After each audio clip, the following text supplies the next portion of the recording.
it's a little bit hard to hypothesize because you don't. I just learned practicing law for 17 years and now being in public life for so long, trying to predict what the court will do and in particular how they'll do it is often just not that productive because you're often going to be wrong. And so I don't.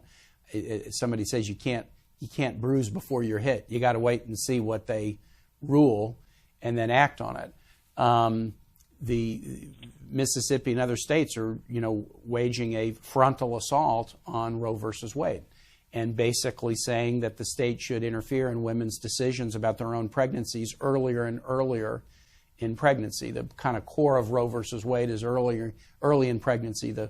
Women should have a liberty interest in making their own decisions about pregnancy, and at the very end of pregnancy, because of the viability of a fetus, states can appropriately regulate with a little more of a heavy hand. But Mississippi, Texas, and other states are basically trying to get the courts to overturn Roe versus Wade and allow the states to use the criminal law against women and doctors earlier and earlier in pregnancy.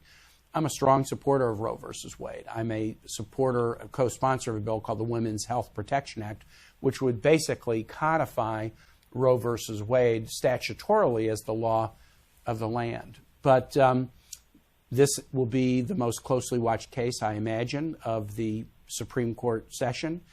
And if the court were to throw out Roe versus Wade and allow states to use the criminal law to try to go after women and doctors, some states will do that. I don't think Virginia will, particularly with a Democratic Senate. So the governor might have a particular goal, but he can't legislate. He's got to get the General Assembly on board. And there is a Democratic state Senate that is generally pretty supportive of the basic Roe versus Wade framework.